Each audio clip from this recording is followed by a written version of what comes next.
Honorable Prime Minister of India, Mr. Narendra Modi, members of the India-Japan Business Leaders Forum. In the words of our 21st century is Asia's century. This will be decided by how Japan and India work together.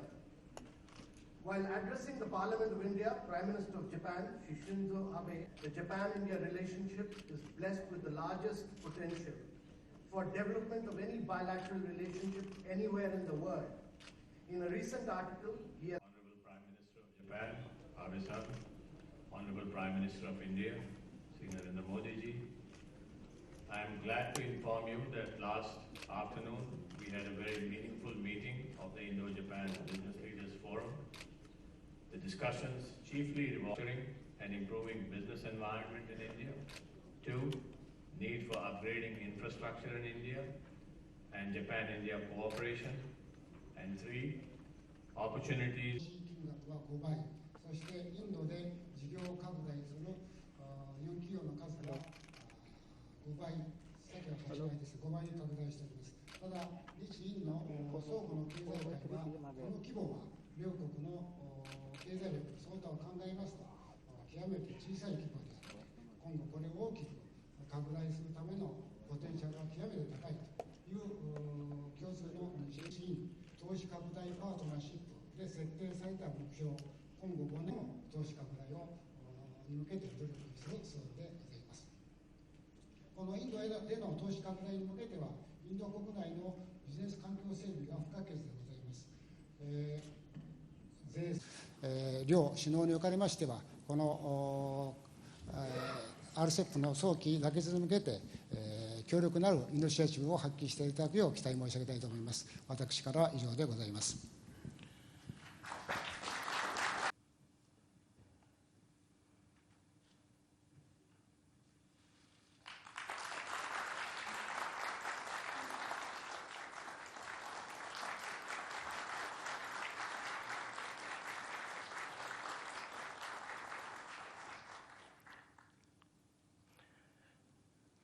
We will have very brief remarks by CEOs. May I now request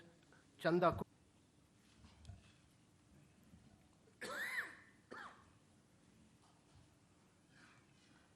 Bharat के आज विशेष मेहमान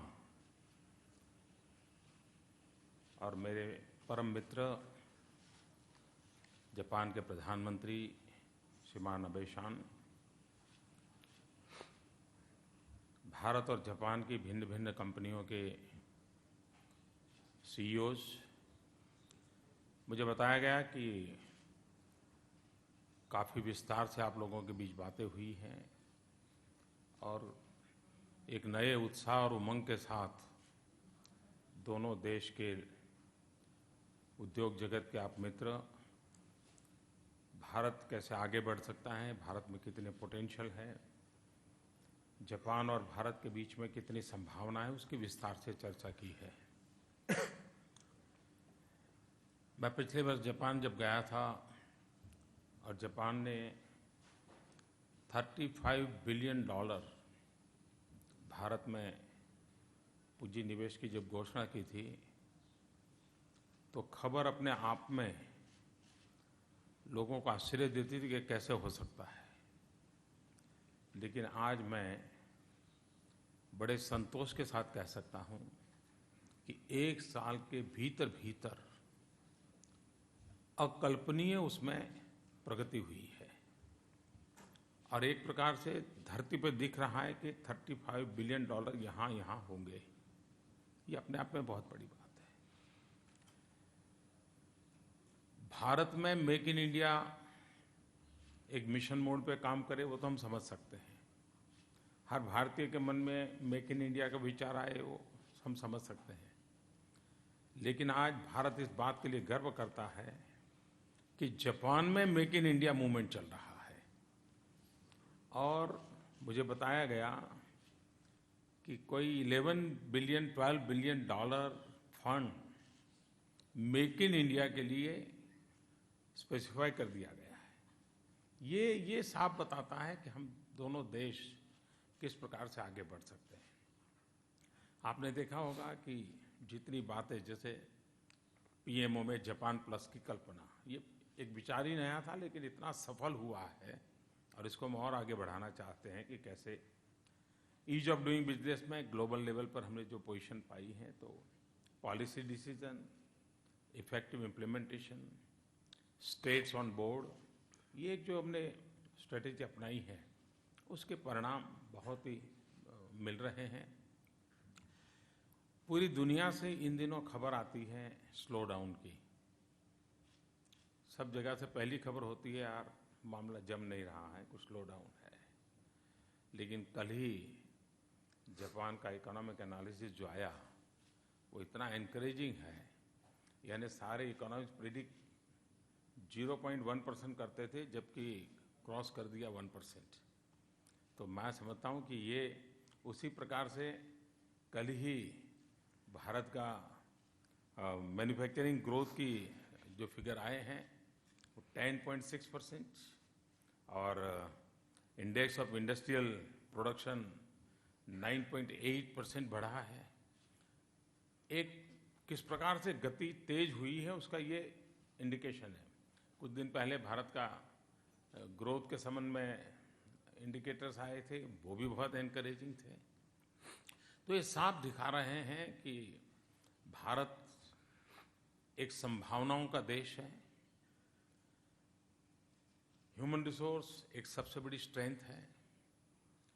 technology आपकी strength है, भारत की अपनी आवश्यकताएं बहुत हैं। इस दोनों को मिलाकर के हम कैसे आगे बढ़ सकते हैं। मेरे लिए सबसे बड़ी खबर है, हम देखते हैं कि भारत में मारुति, भारत में मेट्रो ट्रेन, भारत में डीएफसी, सब जगह पे एक टर्निंग पॉइंट पे कहीं न कहीं जापान नजर आता है। ये अपने आप में भारत में जो बदलाव आ रहा है उस पर जापान के साथ का जो नाता है वो उजागर हो रहा है। और पहली बार जापान भारत से कार इंपोर्ट करेगा और मारुति यहाँ मैन्युफैक्चर करेगी, यानी मेक इन इंडिया कार जो नया प्रोडक्ट आ रहा है वो जापानी कंपनी का है लेकिन इंडिया में बनेगा और जापान इंपोर्ट करेगा, ग्लोबली उसको एक्सपोर्ट किया जाएगा। ये बताता है कि किस प्रकार से संभावनाएं बढ़ी हैं। तो मैं आपने जो सुझाव दिए हैं उन सुझावों पर जरूर गंभीरता से जो कदम उठाने होंगे आवश्यक कदम उठाऊंगा। लेकिन मैं आपको विश्वास दिलाता हूं कि भारत सिर्फ हाई स्पीड ट्रेन नहीं, भारत हाई स्पीड ग्रोथ की ओर भी जापान के साथ मिलकर के आगे बढ़ना चाहता है। मैं फिर एक बार प्रधानमंत्री जी का हृदय से स्वागत करता हूं और आज की उनकी यात्रा हमें नए आयाम पर ले जाने के लिए एक कारण बनेगी। बहुत बहुत धन्यवाद। May I now request Mr. Shinzo Abe, Honorable Prime Minister of Japan, to kindly deliver his special address. 日本とインドの代表するビジネスマンの皆様が日印の経済の現在と将来に向けてのビジョンについて共同報告書を取りまとめ提出をしていただいたことに対しまして歓迎したい、感謝申し上げたいと思います。モディ首相とはですね、今回の首脳会談、昨年のモディ首相の訪日、そして今年に入りましてニューヨークでもクアラルンプールでもあるいはパリにおいても会談を行ってきたところでございますが、もう10年20年前から知り合いのような関係になってきているわけであります。私の考えは強いインドは日本のためになり、強い日本はインドのためになる、これは基本的な考え方であります。普遍的価値を共有し、そして戦略的な利益も共有する、アジアの二大民主主義国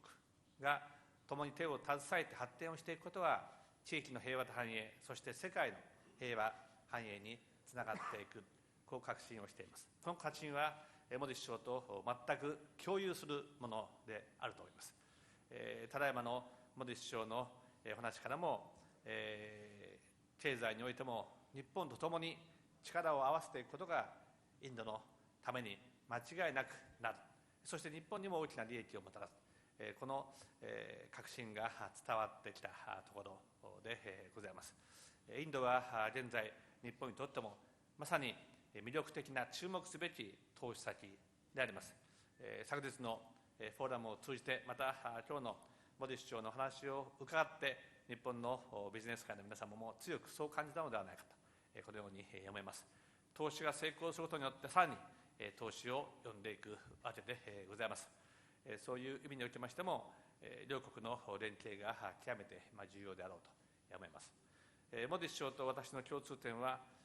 政策を実行していくスピードであります。スピードを大切にしている。モディさんのスピードはですね、新幹線並みのスピードでありますが、なぜ新幹線並みのスピードと言ったかといえば、これは確実に安全に人々や物事を運んでいくことができるということでございまして、今後ともお互いにスピード感を持って日印関係を、そしてビジネスの関係を、経済関係を前に進めていきたいと、このように思う次第でございます。本日のこの会合、そして昨日の会合によってですね、両国のビジネス関係がますます緊密となり、両国の経済に大きな貢献をしていただくことを期待いたしまして、私のご挨拶とさせていただきたいと思います。この後、モディ首相と首脳会談を行いますが、今日の首脳会談によってですね、日印関係が全く新しい次元に入っていく、そういう日印のこの首脳会談にしていきたいと、このように思っております。ありがとうございました。We request you kindly, the CEOs to kindly join for the photograph.